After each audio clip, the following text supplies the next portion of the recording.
It begins upon the Scheldt. Morning mist rises gently from the river as masts pierce the pale sky in dense formation. From above, Antwerp appears compact yet immense in purpose.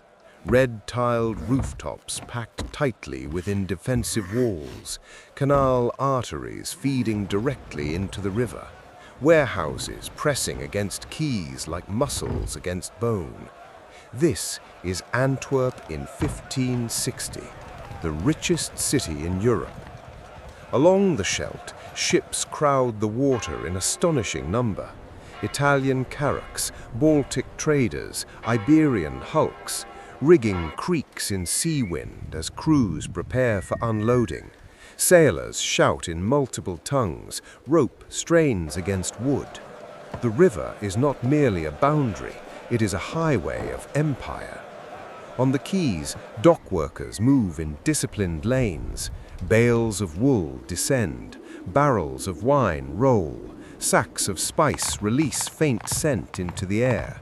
Timber cranes tower above the canal edge, their pulley systems lifting cargo skyward by raw strength. Men walk inside wooden treadmill wheels, their weight turning the great mechanisms that hoist goods from hull to warehouse.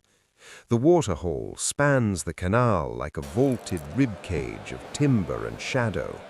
Beneath its roof, ships unload directly into darkness filled with inventory.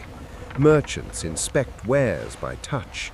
Sugar loaves, textiles, pepper, alum, objects of distant lands arranged into immediate wealth. Above it all, the Cathedral of Our Lady rises. Its north tower soars into the sky, a stone needle measuring ambition itself. The south tower remains unfinished, a reminder that growth has outpaced completion. Stone tracery catches light, buttresses hold firm. Antwerp builds upward as quickly as it trades outward. In the Grootmarkt, guild halls display carved facades and painted details. Adult men cross cobblestones in steady flow. Traders, brokers, civic officials. Coin passes discreetly. Parchment folds and unfolds. The Fleece House stands nearby, its distinctive masonry pattern proclaiming both tradition and consumption. Multinational merchants fill the streets. Italian velvet brushes against German wool. English cloth meets Spanish silver. Antwerp is a melting pot not of cultures alone, but of capital. In counting houses near the river, clerks bend over thick ledgers. Quills scratch methodically. Coins stack beside wax-sealed parchment.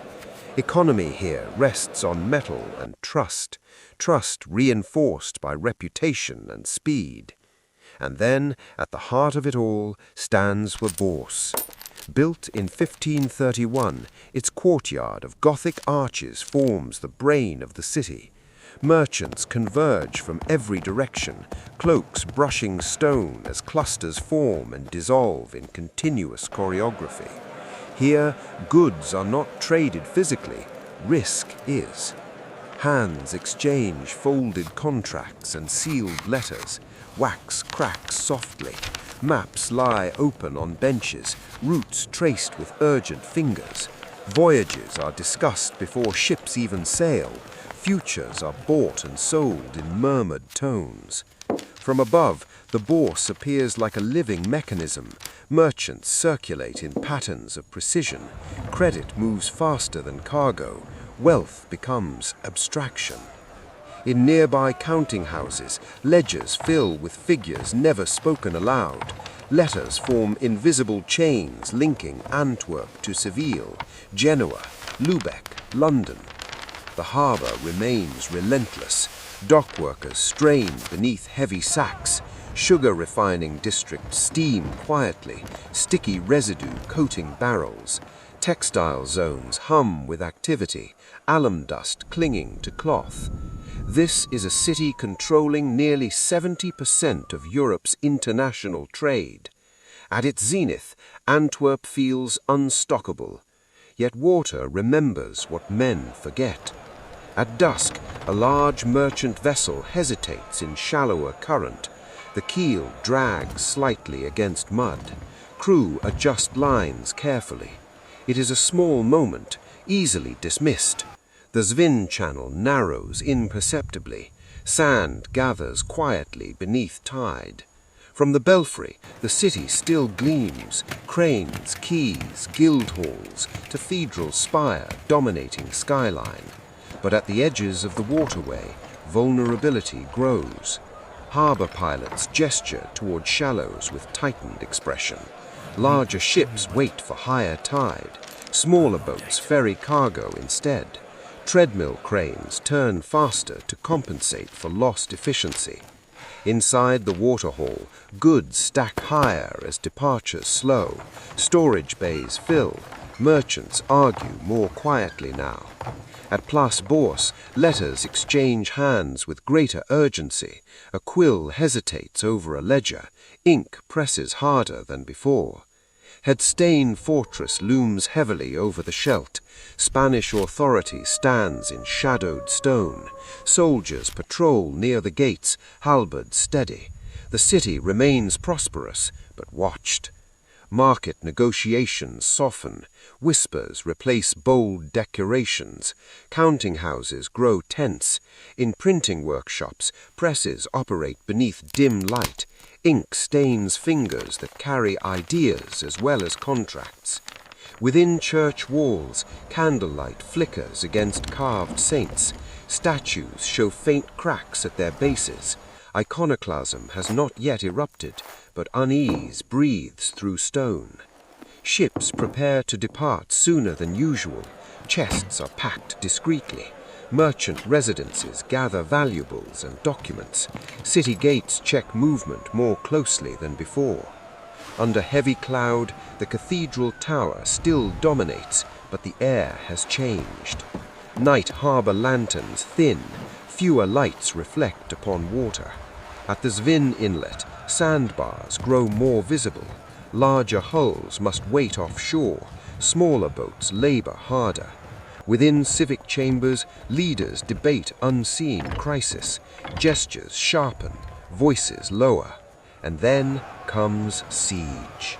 By 1585, Antwerp stands behind its walls beneath distant Spanish encampment smoke.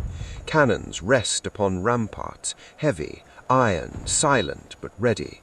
The harbor thins, masts are fewer. Inside counting houses, merchants pack ledgers into chests. Wax seals break and reform. Urgency replaces calculation. The Bourse courtyard lies nearly empty. Arches cast long shadows across stone once alive with speculation. Doors lock along canal streets. Shutters close. Ships depart quietly northward. Along the Scheldt, vessels sail toward the Dutch provinces. The city recedes into mist. Arrivals reach a smaller, swampy northern port, Amsterdam. Ledgers are unpacked, tools laid upon modest tables. Diamond-cutting instruments glint faintly. Antwerp's expertise migrates north. Courtyards echo again with negotiation, but in a new city. Back in Antwerp, silence grows. Harbor quays quiet. The Bourse still stands, but no longer commands the world's capital. The cathedral remains, proud and tall. Guild halls persist in beauty. Prosperity has moved elsewhere. Centuries pass. The Scheldt flows steadily past city walls. Trade routes shift. Antwerp endures, not as capital of the world, but as memory of it. In twilight, the cathedral silhouette darkens against fading light. Cobblestones remain worn smooth by footsteps of men long gone. Faint silhouettes seem to walk again where brokers once argued. The river continues. Antwerp once governed the arteries of Europe's trade. It built a financial system so advanced that modern capitalism would later claim it as its ancestor. But geography does not negotiate. Water changed course, power followed, and yet the the architecture remains, not as ruin, not as decay, but as a preserved echo of a moment when one city held the world in its ledger. Antwerp did not fall through battle alone. It shifted, and in that shift it gave birth to another empire. The capital moved north, the system survived, the skyline endured.